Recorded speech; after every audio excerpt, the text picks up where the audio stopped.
फडणवीसला हरामखोर म्हणणारा देशातील एकमेव निडर पत्रकार निखिल वागळे यांनी अजित पवार आणि काडी लावणारे देवेंद्र फडणवीस यांना मस्त धुतला आहे. व्हिडिओ शेवटपर्यंत बघा. आर पाटील यांनी सिंचन घोटाळ्याची चौकशी करणाऱ्या फाईलवर सही केली. हे खूप चांगलं केलं. याचा अजितदादाला त्रास होणारच, कारण ते आरोपी आहे. पण याच्यामध्ये हरामखोरी देवेंद्र फडणवीसने केली. याचं कारण फडणवीसांनी शपथ घेतलेली मुख्यमंत्री म्हणून की आम्ही सरकारी फाईल कोणालाही दाखवणार नाही. मग ही फाईल त्यांनी अजितदादांना कशी काय दाखवली, याचं उत्तर फडणवीसांना द्यावं लागेल. दादांनी आर पाटील यांना दोष देण्यापेक्षा फडणवीसांना दोष द्यावा, कारण सिंचन घोटाळ्याचे बैलगाडी भरून पुरावे फडणवीस घेऊन फिरत होते. अजितदादा पवार या राजकारणाबद्दल बोलायची माझी इच्छाच नव्हती. ते रोज काहीतरी उपद्व्याप करतात. अजितदादांचं डोकं ठिकाणावर आहे काय? सरकारचं डोकं तर ठिकाणावर नाही आहे, पण सरकारमधल्या प्रत्येक मंत्र्याचं डोकं ठिकाणावर आहे काय असं विचारायची पाळी आली आहे.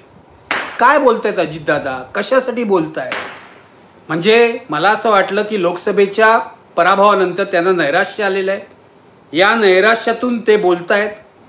शरद पवारांच्या आपल्या वारसदाराकडून ज्या अपेक्षा होत्या, तो नैतिकतेच्या मार्गावरून चालणारा असावा, तो कमीत कमी भ्रष्टाचार करणारा असावा, तो लोकांचं ऐकून घेणारा असावा, या सगळ्या अपेक्षा आबांनी म्हणजे आर पाटलांनी आयुष्यात पूर्ण केल्या. त्यामुळे ते शरद पवारांचे लाडके होते, हे लक्षात घ्या.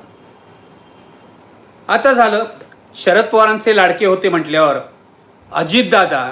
अजितदादांना त्यांच्याविषयी एक मत्सर निर्माण झाला, द्वेष निर्माण झाला, त्यांचा रागराग ते करायला लागले.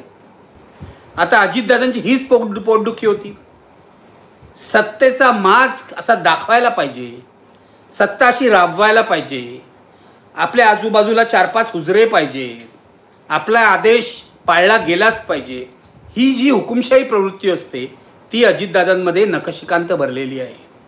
आणि आर पाटील यांचं व्यक्तिमत्व त्याच्या एकदम उलट होतं. त्यामुळे अजितदादांनी आपल्या सगळ्या कारकिर्दीत आर पाटील यांना भरपूर त्रास दिलेला आहे. अजितदादांना राग हा की आपले काका म्हणजे शरद पवार कायम आर पाटील यांची बाजू घेतात आणि त्यांच्यातच आपला वारसदार पाहतात.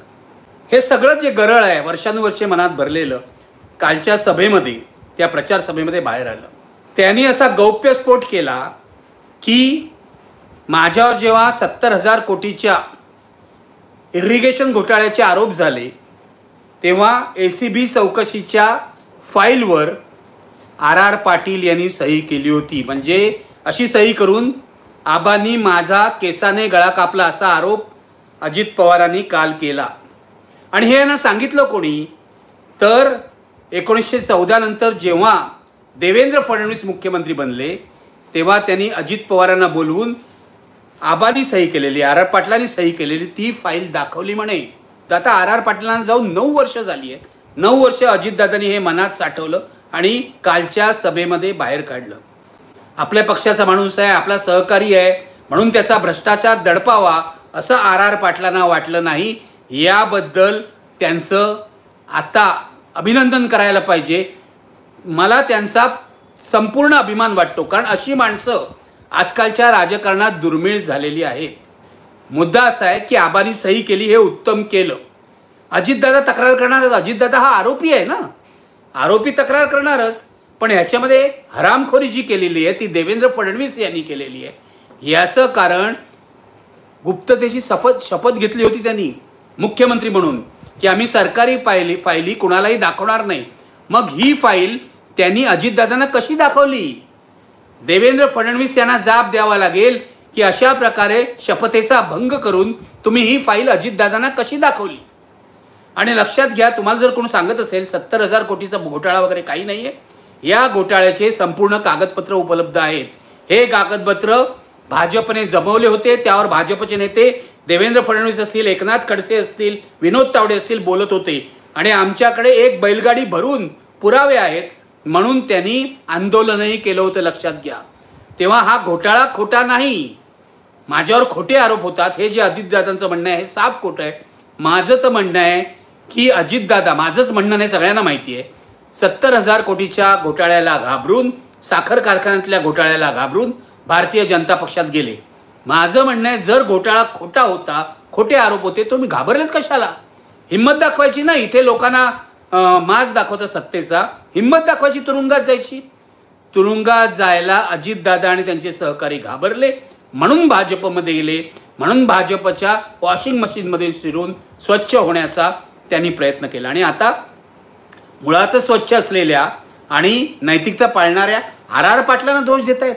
यांना किंचितही लाज वाटत नाही.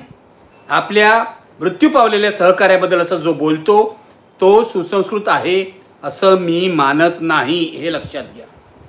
अजितदादांनी असं काय ठोस काम केलं आहे? शरद पवारांनी यांना राजकारणात आलं नसतं तर कदाचित एखाद्या गुंड टोळीचे सरदार झाले असते. प्रवृत्ती आहे त्यांची. आणि मी हे जबाबदारीने बोलतोय. याचं कारण अजितदादा काय करतात, कार्यकर्त्यांना कसे वागवतात हे मला माहिती आहे. पण सध्या सगळ्यात धक्कादायक गोष्ट म्हणजे आर पाटील यांची एक वाईट सवय होती तंबाखू खाण्याची. त्यामुळेच त्यांचा अकाली मृत्यू झाला, ज्याबद्दल सगळ्यांना दुःख आहे. तेही उकरून काढलं अजितदादांनी. काय संबंध होता? त्यानिमित्ताने शरद पवारही हेच करत होते हे त्यांनी सांगितलं, हे लक्षात घ्या. तंबाखू खात होते आर पाटील, मी नको खाऊ सांगितलं, त्यांनी असं केलं तसं केलं. काय संबंध निवडणुकीच्या सभेमध्ये आर पाटील तंबाखू खात होते असं सांगण्याचा आणि त्यांचा अपमान करण्याचा? मला वाटतं अजितदादांचं डोकं तपासण्याची वेळ आलेली आहे. आणि मला अजितदादांना हे थेट सांगायचं आहे आणि त्यांच्या सहकार्यांना की तुम्ही आर पाटलांच्या एका दुर्दैवी व्यसनाविषयी बोलता. अजितदादांना तंबाखूचं गुटख्याचं व्यसन नसेल, पण त्यांच्या आयुष्यात काय काय व्यसन आहेत ना हे जाहीरपणे सांगायला लागलं तर त्यांना सार्वजनिक जीवनात राहणं अशक्य होईल. मी ते करणार नाही, याचं कारण ही ती वेळ नाही. एक दिवस लोकांना कळेल. माझा मुद्दा एवढाच आहे की तुम्ही जे बाकीचे उपद्व्याप केले आहेत, जी व्यसनं केली आहेत, ती जाहीरपणे लोकांना सांगायची वेळ आणू नका. अजितदादा, आवरा स्वतःला, आवरा. निदान आर पाटील यांच्यासारख्या सभ्य सुसंस्कृत अशा माणसावर चिखलफेक करू नका. ती तुमची पात्रता नाही, ती तुमची पात्रता नाही. आपली सगळी वाईट कृत्य लपवायला तुम्ही भारतीय जनता पक्षाबरोबर गेलात.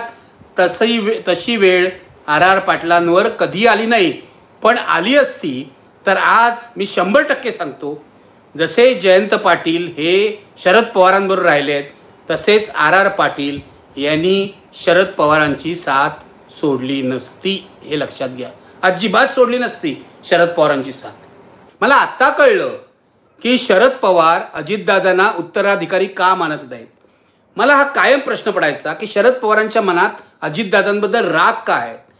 कारण शरद पवारांना अजितदादा हे आपल्या मुशीतून तयार झालेले राजकारणी आहेत, आपल्या संस्कारातून तयार झालेले राजकारणी आहेत असं वाटत नव्हतं, असं आता मला वाटतं.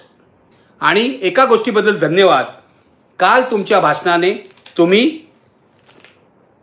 तासगावमधल्या निवडणुकीत रोहित पाटील याचा 100% विजय होणार हे काल नक्की केलेलं आहे.